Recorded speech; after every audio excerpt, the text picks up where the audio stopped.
আসসালামু আলাইকুম রহমতুল্লাহি ওবরকাতুহু।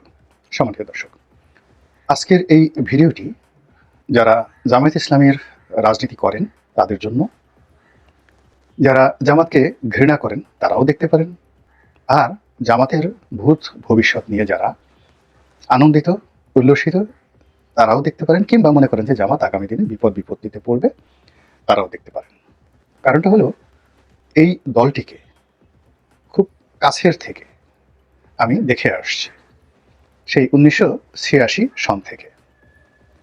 ফলে বাংলাদেশের রাজনীতিতে জামাতের যেটিকে বলা হয় একেবারে প্রথম জেনারেশন, জনাব গোলাম আজম, মতিউর রহমান নিজামী, আব্দুল কাদের মোল্লা থেকে শুরু করে যত সিনিয়র নেতৃবৃন্দ রয়েছেন, তাদেরকে ব্যক্তিগতভাবে দেখার, তাদের সাথে চলার, তাদের সাথে কথা বলার, এবং তাদের যে ইন্টেলেকচুয়াল যে জায়গাগুলো রয়েছে, যেমন দৈনিক সংগ্রাম পত্রিকা কিংবা অন্যান্য তাদের যে প্রকাশনাগুলো রয়েছে, সেগুলোকে একজন সাংবাদিক হিসেবে আমি দেখেছি কাছাকাছি।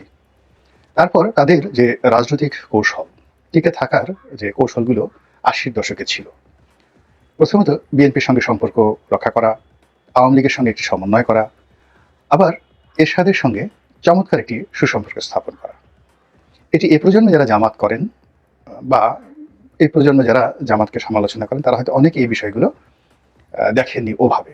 আমি যেহেতু সাংবাদিক ছিলাম, জামাতের অফিসে সেই তাদের মহানগর অফিস বা তাদের কেন্দ্রীয় অফিস, তাদের অনেক নেতাদের বাসায় দেখার সুযোগ হয়েছে। আবার পরবর্তীতে যখন ব্যবসা বাণিজ্য করা শুরু করেছি, তখন জামাতের যে পুরো ইকোনমিক সিস্টেমটি, অর্থাৎ এটি কি করে ব্যাংকিং সেক্টরে কাজ করেছে, কিভাবে তারা বিভিন্ন সমবায় ভিত্তিতে একটার পর একটা প্রতিষ্ঠান গড়ে তুলেছে, তারপরে কিভাবে তারা শেয়ার মার্কেটে নিজেদের অনেকগুলো প্রতিষ্ঠানকে তারা অন্তর্ভুক্ত করে জনগণের টাকা তারা এনেছে, এবং জামাতের সব প্রতিষ্ঠান নিয়ে কিন্তু জনগণ একেবারে চোখ বুজে বিনিয়োগ করেছে। এই ইসলামী ব্যাংকের পতনের, অর্থাৎ এস আলম কর্তৃক ইসলামী ব্যাংক দখল হওয়ার আগ পর্যন্ত জামাতের প্রায় সকল প্রতিষ্ঠান, পাবলিক সেক্টরে যারা যেগুলো ছিল, তারা কিন্তু জনগণের বিশ্বাস এবং আস্থার প্রতীক ছিল। জামাতের নেতারা এই 20 জন, 25 জন, 50 জন, 100 জন একত্র হয়ে সমবায়ের ভিত্তিতে যদি কোনো ইট ভাটা দিয়ে থাকেন, পেপার মিল দিয়ে থাকেন, কিংবা কোনো রিসোর্ট করে থাকেন, হোটেল করে থাকেন, বা অন্য যে কোনো ব্যবসা করে থাকেন, প্রায় সব ব্যবসাতেই তারা একটা লাভজনক অবস্থানে ছিল। তো এই জিনিসগুলো তাদের ইতিবাচক সময়টা আমি দেখেছি। আবার 2012 সনের পর এই লাভজনক প্রতিষ্ঠানগুলো, ব্যবসা প্রতিষ্ঠানগুলো কি করে ধ্বংস হলো, এই জিনিসগুলো আমি বোঝার চেষ্টা করেছি, দেখার চেষ্টা করেছি। যখন সংসদ সদস্য ছিলাম, জামাতের উচ্চ পর্যায়ের যারা নেতৃবৃন্দ, তাদের সঙ্গে টেবিল টু টেবিল বন্ধুত্বের পর্যায়ে, যেমন আগে সাংবাদিক হিসেবে দেখেছি, হয়তো দেখা গেল একজন সিনিয়র নেতার সঙ্গে আমি যেভাবে কথা বলেছি, আবার যখন আমি একজন সংসদ সদস্য ছিলাম সরকারি দলের, তখন জামাতের আমিরের সঙ্গে আমার যে কথা, মহানগরের আমিরের সঙ্গে যে আমার কথা, অন্য কোনো জামাতের যারা থিঙ্ক ট্যাঙ্ক ছিলেন তাদের সঙ্গে আমার যে আলাপ আলোচনা, এটি যে সমতার ভিত্তিতে হয়েছে, বা ক্ষেত্র বিশেষে তারা আমাকে যে প্রাধান্য দিয়েছে বা আমাকে সম্মান করে যে কথাগুলো বলেছে, ওগুলো হয়তো অনেকেই পান নাই। ফলে জামাত নিয়ে বা জামাতের মতো অন্যান্য ইসলামিক যে দলগুলো, সেটা নিয়ে আমার যে অনুভূতিটি অন্য সবার চেয়ে আলাদা। তো আমি আমার অবস্থান থেকে জামাতের পক্ষে লেখালেখি করেছি, জামাতকে কখনোই আঘাত করিনি, কোনো অবস্থাতে আঘাত করিনি। এর কারণটা হলো যে এরা আমার, যখন আমি তাদেরকে দেখা শুরু করেছি এবং আমার যখন সত্যিকার অর্থে কিছু করার ক্ষমতা হয়েছে, সেটা 2009 সনের পরে, অর্থাৎ এমপি হওয়ার পরে এবং এখন পর্যন্ত, সেটি লেখনির মাধ্যমে বলেন, বলার মাধ্যমে বলেন, বা প্রশাসনিক সেক্টরে কাউকে একটা টেলিফোন করে জামাতে কোনো নেতাকে সাহায্য করা, সহযোগিতা করা, এই সুযোগগুলো আমার 2009 সনের পর থেকে হয়েছে। তো 2009 সনের পরে আমি জামাতকে দেখেছি মজলুম হিসাবে, অত্যাচারিত হিসাবে। ফলে তাদের প্রতি আমার কোনো ভালোবাসা আগেও ছিল না, এখনো নেই, কিন্তু এক ধরনের সহানুভূতি ছিল যে এই দলটিকে জুলুম করা হচ্ছে, অত্যাচার করা হচ্ছে, এবং খুব শৈশব থেকেই আমার এই অভ্যাসটি, যে কোনো নির্যাতিত পক্ষের বা নির্যাতিত যারা জনগোষ্ঠী, মানুষ, ব্যক্তি, তার পক্ষে আমার দাঁড়ানোর যে অভ্যাস, এটি খুব ছোটকাল থেকে আমাদের আপনজন তারা জানেন যে একেবারে আমার জীবন মৃত্যু যদি মানে সন্ধিক্ষণ এসে যায়, যে একজন জালেমকে আপনার সমর্থন করতে হবে, আর একজন মজলুমকে সমর্থন করতে হবে। আপনি যদি মজলুমের সমর্থন করেন, আপনার ফাঁসি হবে, আর আপনি যদি জালেমকে সমর্থন করেন, তাহলে আপনি মন্ত্রী হবেন। এটা এখন নয়, একেবারেই আমার বয়স যখন 7-8 বছর, তখন থেকে আমি এই ঝুঁকিটা নিয়ে আসছি। সবসময় মজলুমের পক্ষে আমি থেকে আসছি, আমার আপনজনরা জানেন। জাতীয়ভাবে আপনি চিন্তা করেন, আমি সিটিং এমপি, তখন কাদের মোল্লা সাহেব উস্তাভাজি পছন্দ করেন, এই কাদের মোল্লা সেই কাদের মোল্লা নন, জনাব সাইদি সাহেবকে নিয়ে লেখা, এটা সহজ বিষয় ছিল না। তাদের সঙ্গে জামাতের কোনো লোক কখনো বলতে পারবেন না যে গোলাম মাওলা রনিকে তারা এক কাপ চা খাওয়ানোর সাহস তাদের কারোর ছিল।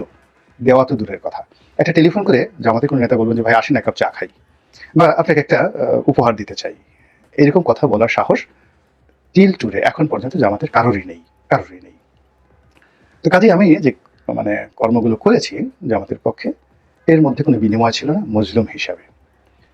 কিন্তু এখন জামাত আর মজলুম নয়, তারা এখন ক্ষমতাধর, প্রচণ্ড ক্ষমতাধর।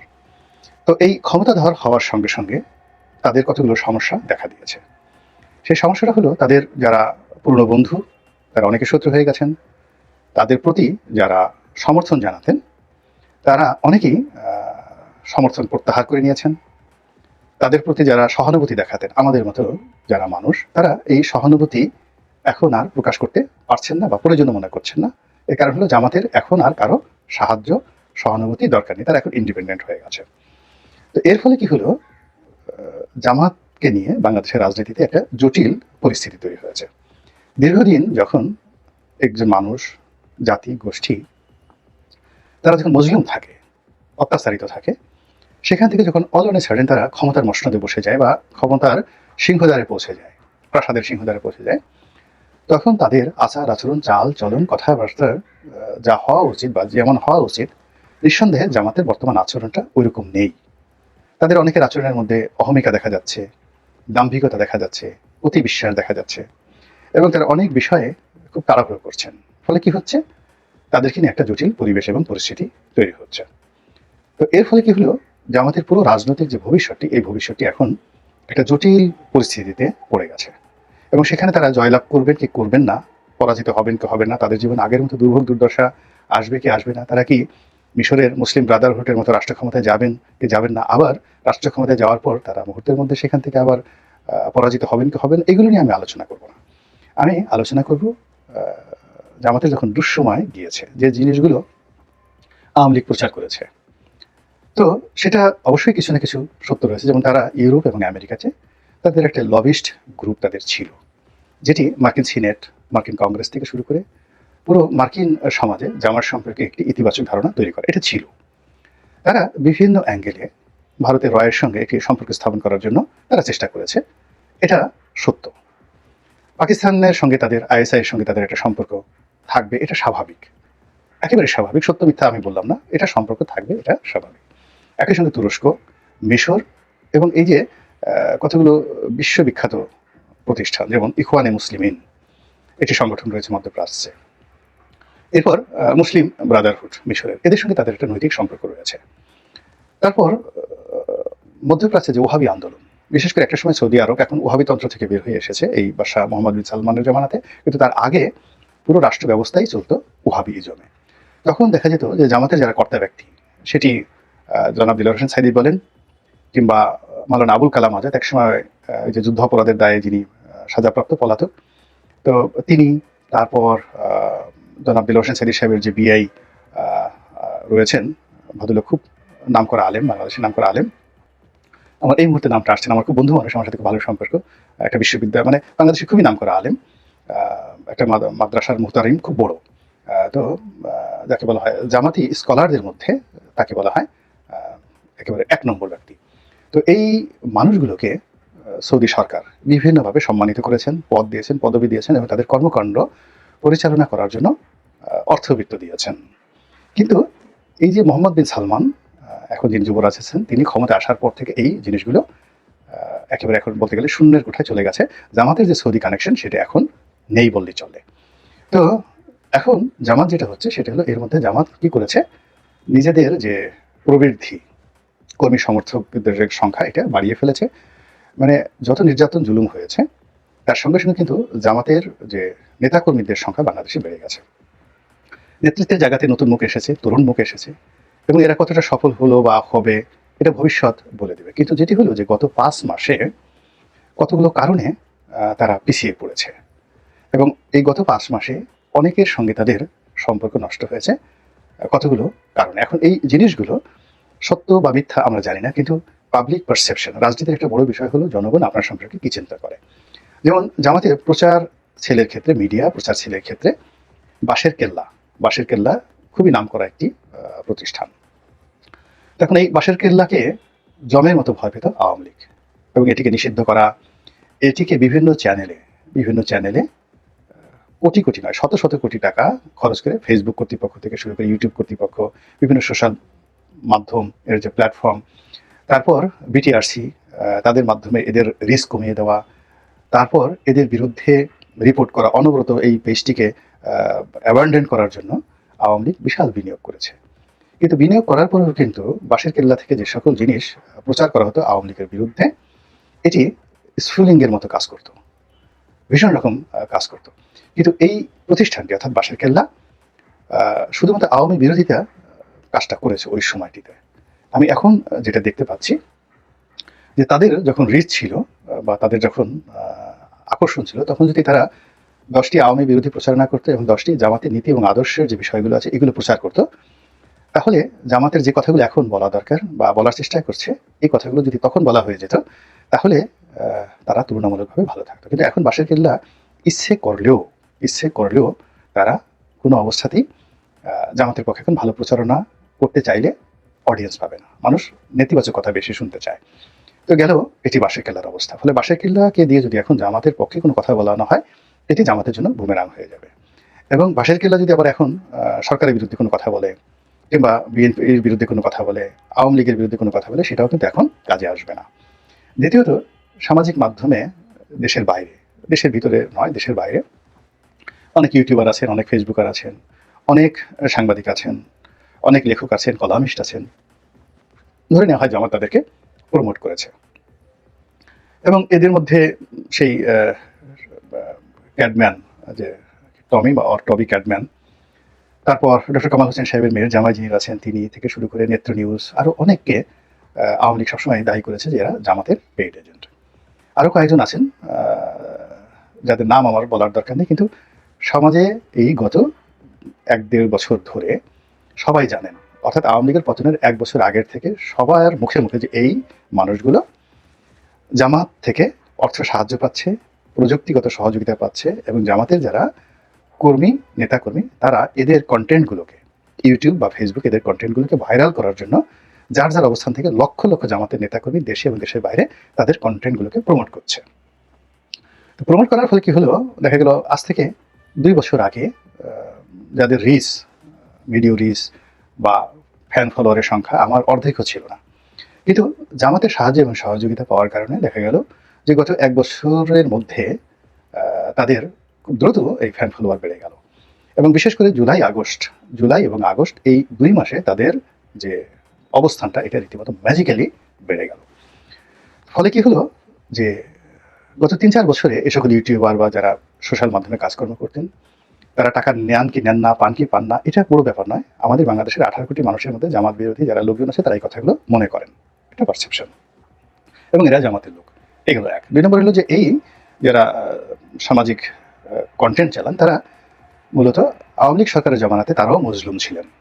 অনেকে দেশে আসতে পারতেন না, অনেকের দেশের যারা আত্মীয় স্বজন তাদের উপর জুলুম ছিল, অত্যাচার ছিল, এবং এটা এমনভাবে কারো ভাই, কারো বাবা, কারো বোন, তাদের প্রতি আওয়ামী লীগ সরকার এতটা জুলুম চালিয়েছিল যে কেবলমাত্র বাংলাদেশের জনমত নয়, বিশ্ব জনমত এবং বিশ্বের অনেক শক্তি এই জিনিসটিকে স্বাভাবিকভাবে গ্রহণ করেনি। ফলে জামাতের প্রতি মজলুম হিসেবে মানুষের যেভাবে একটা সহানুভূতি ছিল, ওইরকম কন্টেন্ট যারা ক্রিয়েট করেন, যাদেরকে আওয়ামী লীগের লোক এবং সাধারণ মানুষ মনে করেন জামাতের পেইড এজেন্ট, তাদের প্রতিও মানুষের যাকে বলা হয় এক ধরনের সহানুভূতি ছিল মজলুম হিসেবে। কিন্তু জুলাই আগস্টের বিপ্লবের পরে তাদের কণ্ঠে কর্তৃত্ব চলে এসেছে, অনেকের মধ্যে নেতৃত্বের একটা ভাব চলে এসেছে, এবং অনেকে যেটিকে বলা হয় অ্যারোগেন্সি, তাদের আগে যে অ্যারোগেন্সিটা ছিল আওয়ামী লীগ সরকারের বিরুদ্ধে, সেই অ্যারোগেন্সিটা এখন বলতে গেলে আরও 100 গুণ বেড়ে গেছে। এবং সেই অ্যারোগেন্সিটা জনগণ তো নিতে পারছে না, কেউ নিতে পারছে না। এবং এদের কারণে কি হচ্ছে, জামাতের সঙ্গে এই যে লোকাল আমাদের এই দেশে যারা জামাতের প্রতি সহানুভূতিশীল ছিলেন, তারা অনেকে জামাতের শত্রুতে পরিণত হয়েছেন। সহানুভূতি তো নেই এখন, তাদের কারণে, এই সোশ্যাল কন্টেন্ট ক্রিয়েটারের কারণে তারা এখন জামাতকে মানে রীতিমতো পাবলিক এনিমি মনে করছে। এর কারণ হলো যে এরা মানুষের ক্যারেক্টার অ্যাসাসিনেশনের জন্য সবকিছু করতে পারে। যেমন ধরুন আসিফ নজরুল, তো তিনি প্রো বিএনপির একজন যাকে বলা হয় বুদ্ধিজীবী, কিন্তু জামাতের প্রতি তার ছিল অপরিসীম শ্রদ্ধা, ভালোবাসা, সহানুভূতি। আবার ধরুন সেনাপ্রধান, তিনি প্রথম বৈঠকেই মির্জা ফখরুলের চাইতে বা যে কোনো লোকের চাইতে জামাতের আমিরকে তিনি প্রাধান্য দিয়েছেন, সেনাপ্রধান জেনারেল ওয়াকারুজ্জামান। তারপরে ধরুন ডক্টর মোহাম্মদ ইউনূস থেকে শুরু করে আরো অনেকে এই সরকারের সাথে যারা জড়িত। তো এই যে গত ৩-৪ মাস ধরে, অর্থাৎ জানুয়ারি তো এখন চলছে, ডিসেম্বর, নভেম্বর, অক্টোবর, এই ৩-৪ মাস ধরে বা তারও আগের থেকে এই যে জামাতের পেইড এজেন্ট হিসেবে যারা জড়িত তারা যাকে ইচ্ছা তাকে অবলীলায় বাপমা তুলে গালাগাল করছে, তুই তুকারি করে কথা বলছে। সেনাপ্রধানকে বলছে তুই নামে আয়, তোকে এটা করবো ওটা করবো। আসিফ নজরুলকে বলছে তুই তুকারি করে। মানে এই টোটাল যে কর্মকাণ্ডগুলো, তাদের কর্মকাণ্ডগুলো জামাতের ঘাড়ের উপর আসছে। ফলে জামাতকে যারা সামনে এগিয়ে নেওয়ার জন্য এই বাংলাদেশে বসে লড়াই করেছে, এবং এই বাংলাদেশে বসে যারা কখনো জামাতের কাছ থেকে এক কাপ চা খায়নি, কিংবা এই জুলাই আগস্টের পরে প্রশাসন, তারপরে বুদ্ধিজীবী, সংবাদপত্রের যে অংশটি জামাতকে প্রিভিলেজ দেওয়ার চেষ্টা করেছে, কাছে নেওয়ার চেষ্টা করেছে ইন্টেলেকচুয়াল লেভেলে, তারা অলমোস্ট সবাই কিন্তু এখন জামাতকে সুকৌশলে একেবারে ডিস্ট্রয় করে দিচ্ছে। এখানে দেশের বড় বড় মিডিয়া হাউস যারা কিন্তু জুলাই আগস্ট বিপ্লবের পরে তারা জামাতের আমিরকে রাষ্ট্রনায়ক হিসেবে, পরবর্তী প্রেসিডেন্ট হিসেবে, প্রধানমন্ত্রী হিসেবে যে প্রোটোকল দেওয়া দরকার এটি দিয়েছে। এমনকি তারেক রহমান সাহেবের চাইতেও কিন্তু বড় বড় মিডিয়া হাউস, সেটা প্রথম আলো বলেন, যুগান্তর বলেন, সমকাল বলেন, বসুন্ধরা গ্রুপের সমস্ত মিডিয়াগুলো বলেন, তারা কিন্তু জামাতকে যাকে বলা হয় ওভাবে প্রিভিলেজ দিয়েছে। কিন্তু এই গত ৩ মাসে তারা তো আর ওদের মতো গালাগালি করবে না, বা তারা সেই সরাসরি ওই কাজ করবে না, কিন্তু এমনভাবে কৌশলে, যেহেতু মূলধারার স্ট্রিমে আমরা যারা বাংলাদেশে আছি, এখন আমার যারা দর্শক আছেন, আমাকে তো সেই দর্শক যদি ১ লাখ হন, এখন আমার এই ইউটিউব চ্যানেলে গড়ে আপনি গিয়ে দেখবেন যে গত ১ বছরে গড়ে প্রতি মাসে ১ কোটি করে ভিউ হচ্ছে, ১ কোটি লোক। আমার এই ১ কোটি যারা ভিউ, তারা কারো দ্বারা প্রলুব্ধ নন, প্রমোট করেন না। কেউ দেখতে আসেন, কেউ শুনতে আসেন, কেউ সিদ্ধান্ত নিতে আসেন। একেবারে ডক্টর ইউনূস থেকে শুরু করে শেখ হাসিনা থেকে শুরু করে জনাব তারেক রহমান,